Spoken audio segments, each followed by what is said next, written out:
시청자 여러분 안녕하십니까. 겨울인생입니다. 승무패 42회차 분석방송 2부 시간을 지금부터 출발해 보도록 하겠습니다.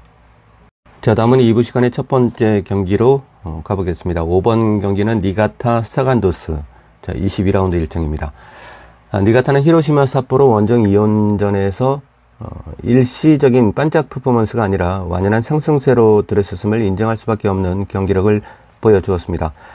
자, 급격한 상승 기류를 타고 있는 니가타의 중심엔 다니구치 선수가 있었음은 부정할 수가 없는 팩터고요. 원정에서 원정으로 이어지는 험난한 일정 속에서도 순도 높은 2경기 연속골을 기록하고 있는 다니구치 카이토. 자, 이 다니구치 카이토의 활약은 현재 진행형이라고 볼 수가 있고요. 발이면 발, 머리면 머리, 그리고 공이 닿기만 하면 골이라는 느낌이 들 정도로 완성된 경기력을 뿜어내고 있는 그 다니구치 카이토는 니가타의 가까운 미래까지 함께 밝혀주고 있다고 보시면 되겠습니다. 자, 가장 놀라웠던 건 후지와라 아키야마를 격리해서 날아오는 크로스가 아웃스윙인지 아니면 인스윙인지 다니구치 카이토가 회전 방향까지 계산을 하면서 파이널의 위치를 선점하는 부분에서는 뭐 조금 소름이 돋았다고 해야 할까요?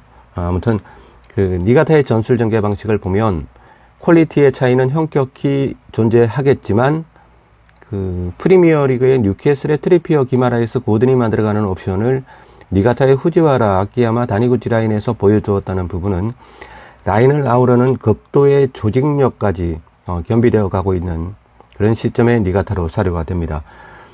직전 삿포로전에서는 니가타의 귀신이 되어가고 있는 니가타 매니저 호리구메 요토까지 후지와라 반대편 3선에서 날아다니는 걸 보면 이 잘되는 집안에서 나타나는 징조로밖에 보이지가 않습니다. 자, 상대팀 사간도스가 어제 요코하마 원정 21라운드를 짓고 곧바로 니가타로 날아가서 22라운드를 치르게 되는 일정까지, 자, 니가타에게는 호재로밖에 여겨지지가 않습니다. 그리고 사간도스가 원정에서 다시 원정을 떠나는 일정에서는 2019년 8월에 그 세레소 쇼난과의 원정 2연전 그 두 경기를 연승을 한 이후로는 5년 동안 단 한 차례도 이 원정 2연전 연승을 만들어내지 못한 부분까지 생각을 해보면 니가타의 단통 승리 구간에 소중한 근로소득을 투자해보는 게 가장 합리적이지 않나 그렇게 여겨집니다. 자, 다음은 오늘의 두 번째 경기로 가보겠습니다. 6번 경기는 이와타와 가와사키의 22라운드 일정이고요. 가와사키에게 만화같은 5대4 승리를 거두었던 2라운드의 이와타, 그리고 다가오는 주말 가와사키를 초대하는 22라운드의 이와타, 이 두 팀은 같은 팀일까요? 아닙니다. 다른 팀입니다. 선수는 같지만 선수가 모두 바뀐 것 같은 착각이 들게 하는 이와타로 보시면 되겠습니다. 2라운드에서 그 마츠바라의 얼리 크로스를 헤드로 메이드하는 저메이뇨를 보고 괴물이 되어 돌아왔다라는 말이 저절로 나왔었고요. 그리고 마츠모토의 컵백 패스를 힘 안 들이고 거물을 흔드는 저메이뇨를 보고 골메이드 머신이란 이런 것이다 라는 걸 느끼게 해주었던 이와타였다고 생각이 됩니다. 하지만 최근의 이와타의 모습은 이와타의 경기력이 하락한 게 아니라 상대 벤치에서 이와타가 화장하기 전에 모습을 이미 알아버렸다는 느낌. 아키노부 감독이 마테우스와 저메이뇨를 더블톱으로 가져가는 4-4-2로 전환을 했지만 이미 패가 까발려진 뒤였고 화투판에서 그 패를 거꾸로 들고 치는 모습, 그게 최근의 이와타의 모습이라고 보시면 될 것 같습니다. 저메이뇨는 부상 전의 모습으로 돌아올 수 없는 것이 아닐까 걱정이 됩니다.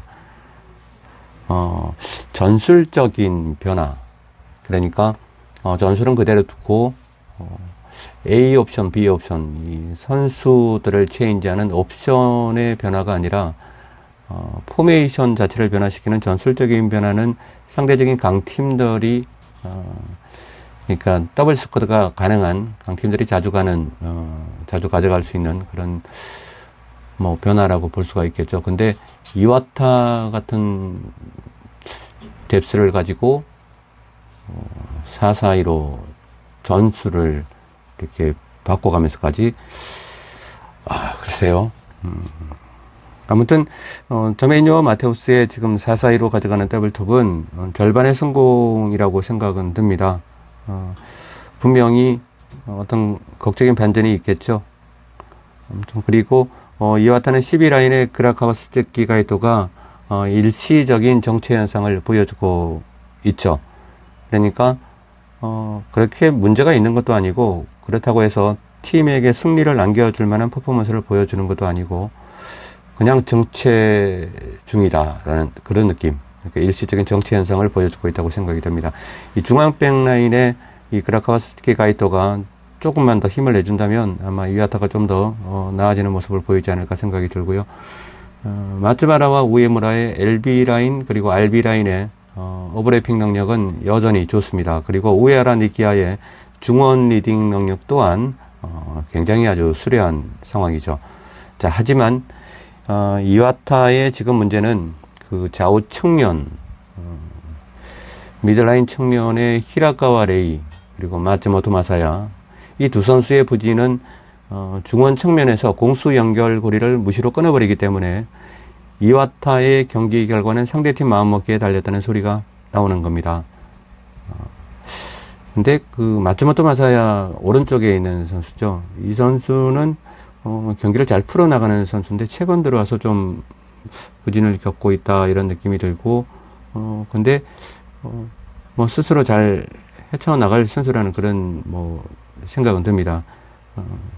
히라카와 레이가 뛰고 있는 왼쪽이 더 문제 같아 보이고, 아무튼 전체적으로 그 이와타 같은 경우는 아키노부 감독이 4-4-2 포메이션으로 전환을 하면서 전체적으로 좀 그 엉성한 그 플레이가 좀 많이 나오고 있고, 이런 부분들이 곧 나아지리라고 생각은 들지만, 지금 현재 그 가와사키를 홈으로 불러들이는 시점에서 그렇게 낙관적인 상황으로 보이지는 않습니다.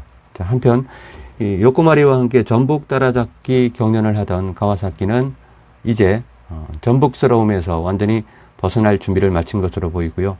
7년 전이던 2017 시즌 4월에 3연무를 기록한 이후 지금의 3연속 무승부는 처음 있는 일이고, 그때는 수원 삼성과 챔피언스리그 주중 원정 경기를 마치고 돌아간 주말이었기 때문에 세레소 오사카에게 패하면서 제가 기억하기로는 2대 0으로 알고 있는데 혹시나 틀리더라도 이해해 주시면 감사하겠습니다. 아무튼 세레소에게 패하면서 연속 무승부를 마감을 했죠. 그러니까 그때는 수원 삼성과 챔피언스 리그를 뛰기 위해서 주중에 한국에 왔다가 주말에 일본으로 돌아가서 세레소 오사카 다시 원정을 떠나서 경기를 치른 아주 빡신 일정이었고, 피지컬적으로 손실이 많았기 때문에 그러니까 가와사키가 좀 승리를 거두기에는 좀 뭔가 부족한 부분이 굉장히 많았던 그런 경기였던 걸로 기억을 합니다. 아무튼 그때도 3연무 이후로는 어쨌든 간에 승패로 갈라졌고, 이 부분을 말씀드리기 위해서 지금 말씀을 드리고 있는 부분입니다. 지금 또 3연속 무승부를 지금 거두고 있는 상황입니다. 하지만 그때와 지금의 상황은 완전히 다르죠. 지금 가와사키는 직전 경기에서도 히로시마를 상대로 경기 막판 그 마츠다에게 동점골을 내주고 비기기는 했지만, 전체적으로 전술적 완성형 유효 슈팅, 자, 이런 장면들은 예전에 아주 잘 나가던 가와사키의 모습으로 회귀하고 있다는 그런 생각도 들었고, 아무튼 유효 슈팅이라고 무조건 뭐 똑같은 유효 슈팅은 아니죠. 유효 슈팅에도 어떤 그 양질의 유효 슈팅이 있고, 상대 팀에게 그 가슴을 쓸어내리게 하는 유효 슈팅도 있지 않겠습니까?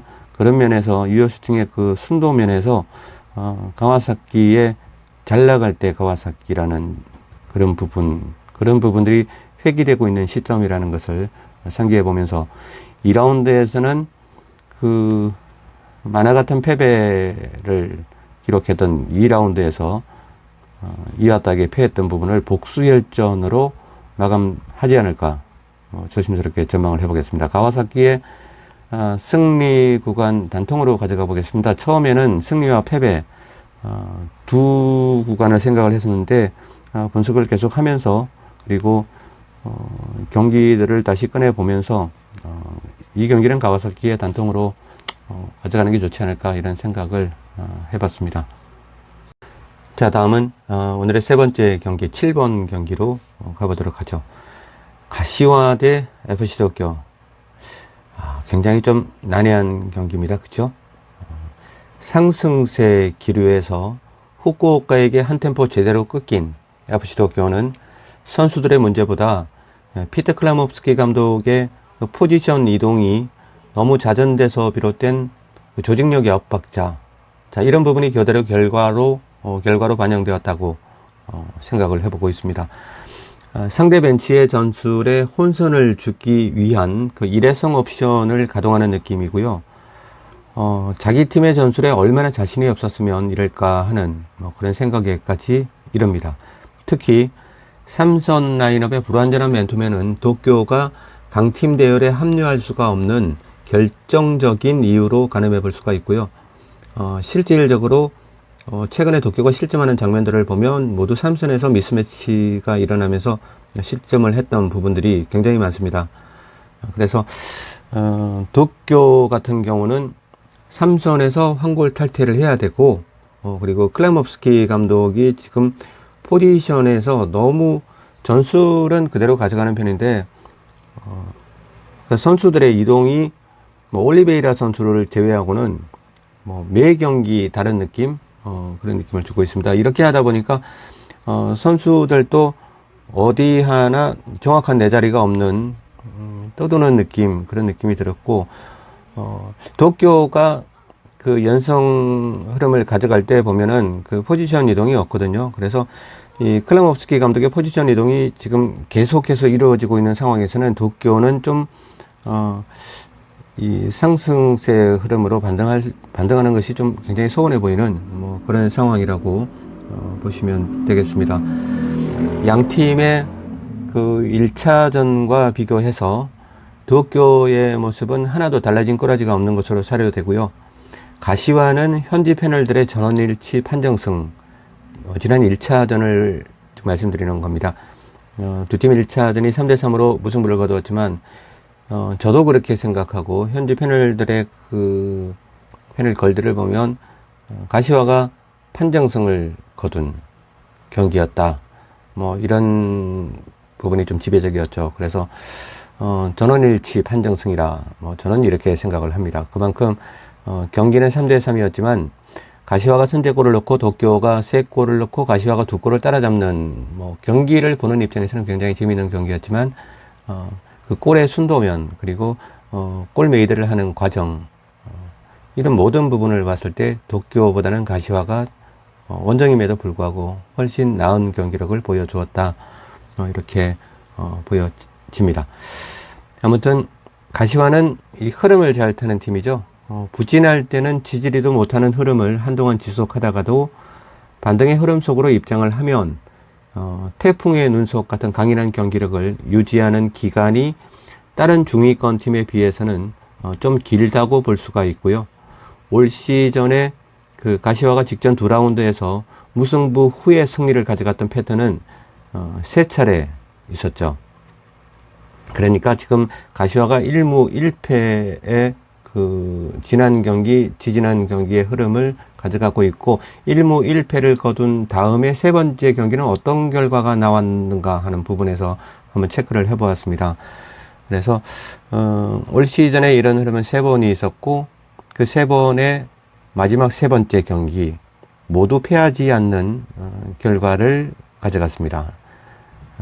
다시 말씀드리면 1무 1패의 흐름 속에 치른 세 번째 경기의 가시화의 성적은 2승 1무라는 좀 전에 말씀드렸던 상승세의 흐름을 A 옵션들이 이탈하기 전까지는 지속해서 가시화는 가져간다는 부분이겠죠. 자, 위닝 멘탈리티를 장착하면 좀처럼 노선을 이탈하지 않는 가시화의 전술적인 루틴을 생각하면 FC 도쿄의 가시화 대첩은 불발로 끝날 가능성이 높지 않을까 생각해보는 겨울 인생입니다. 승무 구간을 공략하면서 리스크를 줄여보느냐 아니면 단통승으로 공격적인 마킹 라인을 가져가느냐, 방송 중인 지금 또 굉장히 고민 중인 매치업입니다. 일단은 승무 중에 하나를 가져가겠지만 승무 투픽으로 일단 마감을 해보겠습니다. 자, 다음은 승무패 42회차 8번 대상 경기로 가보겠습니다. 8번 경기는 간바 오사카와 요코마리의 22라운드 일정입니다. 전복 바이러스에 감염되어 있는 요코하마 좀비들이 토요일 밤 오사카에 출몰할 예정입니다. 전복을 놓아주기까지 많은 밤들을 희망 고문 속에 보내셨던 유저님들께는 정말 죄송한 말씀이지만 저는 아직 요코하마를 놓지 못하고 있습니다. 경기력이고 전술이고 라인업이고 이런 매치업에서 백날을 얘기해 본들 무엇하겠습니까? 전복 바이러스에 감염된 요코마리 선수들에겐 경기력의 갑작스런 회복보다 그리고 잘라내지 않고는 풀기조차 어려워진 요코마리 벤치의 그 이해할 수 없는 전술, 전략, 자, 이런 부분보다 오로지 백신만이 거대를 구제할 수 있을 것 같습니다. 이 간바 오사카는 요코마리가 접종하게 될 백신으로는 더할 나위 없는 팀으로 시놉시스를 만들어 보겠습니다. 자, 올 시즌의 간바 오사카는 직접 마치다전 패배를 제외하면 시전 지금까지 4번의 패배가 있었죠. 지금부터 실제 결과와 매칭이 될지 장담 드릴 수는 없지만 간바 오사카의 꼬꼬무에 관해서 소름 돋는 팩트를 말씀드려 보겠습니다. 자, 일단 간바 오사카의 올 시즌 패배는 단발성으로 그친 경기는 없습니다. 한 번 지면 이어서 한 번 더 패하고 나서야 정신을 차리고 끝을 내는 나약하고 요상한 패턴입니다. 시전 간바 오사카가 거두었던 시즌 4패는 모두 2연패로 2번이었고요. 더 소름 돋는 팩트는 지난 마치다전에서 간바 오사카의 A 라인업 중에서는 가장 이타적이고 헌신적인 오른쪽 마지노선의 한다리 이쿠 선수가 퇴장을 당하면서 당장 주말 경기에서 포야토스 감독이 A 전술 속에 A 옵션을 수정할 수밖에 없는 리스크에 직면하게 되었습니다. 수비수 하나 가지고 뭘 그러냐고 말씀하실 수도 있겠지만 간바의 시즌 4패의 경기의 공통점은 한다리 이쿠가 결정한 경기들이었다는 것은 무엇을 의미하는지 생각해 볼 부분이라는 점. 자, 5라운드까지 한다리 이쿠가 출전하다가 6라운드에 한다리 이쿠가 결정을 하니까 곧바로 시즌 첫 패배를 당했던 간바 오사카였고, 그리고 시즌 4패째를 기록했던 11라운드에서도 한다리 이쿠가 결정을 했었죠. 10라운드에서도 결정을 했었고요. 그러니까 한다리 이쿠가 결정한 경기는 다 패했다고 보시면 됩니다. 거의 결정한 경기가 모두 패했다는 게 아니라 간바 오사카가 패했던 경기에서는 직전 경기 말고는 한다리 이쿠가 그라운드에 없었다, 이렇게 보시는 게 맞겠죠. 아무튼 그 시즌 4패째를 기록했던 11라운드에서도 한다리 이쿠가 결정을 했었는데 12라운드에서는 한다 선수가 출전을 했죠. 오사카 더비였고, 자, 선발로 이름을 올리자마자 다시 승리를 챙기면서 패하지 않는 간바의 흐름을 이끌어냈던 존재, 그 이름이 주말 요코마리전에서 징계 결정하게 되는 한다 리쿠입니다.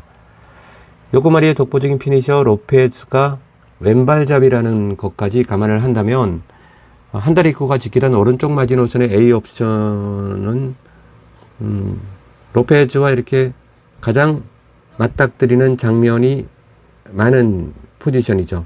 그래서 이 한다 선수가 지키던 오른쪽 마지노선의 A 옵션이 결정하게 되는 부분, 이 부분을 요코마리에 대입을 시키면, 그리고 요코마리의 로페즈 선수가 왼발잡이라는 부분까지 감안을 해보면 결과가 어떻게 나올 것 같습니까?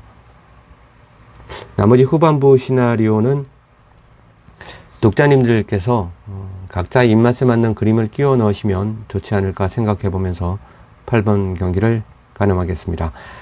사실 이 경기는 승무패 스리마킹으로 지우고 싶은 경기였습니다. 한다리 이쿠가 물론 나오지 않는 부분이 간바 오사카의 3선을 운영하는 데 있어서 굉장히 데미지를 줄 것이라는 것은 결코 부정할 수가 없는 팩트라는 생각이 듭니다. 그리고 요코마리의 로페즈 선수가 왼발잡이기 때문에 피니시 장면을 가져가는 부분에서 가장 많이 맞닥뜨리게 되는 부분이 한다리 이쿠의 포지션이거든요. 그렇게 생각한다면 간바 오사카의 리스크는 곧 요코마리의 어떤 득이 되는 장면이 분명히 있습니다. 그렇게 보시면 되고요. 그래도 요코마리의 지금 알 수 없는 이 부진, 물론 정말 그 벤치에서 그 전술적으로 운영하는 부분을 보면 뭐 10연패, 20연패를 해도 할 말이 없을 것 같은 생각은 듭니다. 하지만 요코마리 선수들이 무슨 죄가 있습니까? 막 하나하나 뜯어서 보면, 나누어서 보면 정말 뛰어난 선수들이 많은 요코하마 마리노스입니다. 그러니까 이번 경기에서 요코마리가 반등을 하느냐, 아니면 간바 오사카가 그러니까 단발적인 패배는 없는 간바 오사카가 한 번 지고 바로 반등을 하는 그런 자신들의 루틴을 깨는 경기가 될지 알 수는 없겠지만, 이런 경기에서는 저는 뭐 가능한 한 그래프가 짧은 쪽으로 선택을 하게 되죠. 그래서 간바 오사카가 지금 4패를 당하고 있는 부분, 그리고 2연패 2번으로 4패를 당하고 있는 부분, 간헐적으로 한 번씩 경기를 패하면서 4패를 만들어 놓은 게 아니라 2번의 2연패로 4패를 기록한 부분, 이런 부분들을, 그러니까 간바 오사카의 이 알 수 없는 루틴을 한번 믿어보고 승무패 지우려던 경기를 그냥 요코마리의 단통 승리로 한번 가져가 보는 것이 어떨까, 이런 생각을 해봤습니다. 뭐 최종 확정 구간에는 또 어떻게 달라질지는 모르겠지만, 현재의 겨울 인생의 마음속에는 요코마리의 단통 승리 구간에 집착을 하고 있습니다. 지금까지 겨울 인생의 축구 이야기 승무패 42회차 분석 방송 2부 시간이었고요. 자, 나머지 경기들은 3부 시간에 함께 하도록 하겠습니다. 3부 방송과 최종 확정 구간 방송은 멤버십 채널을 통해서 편성되어 있고요.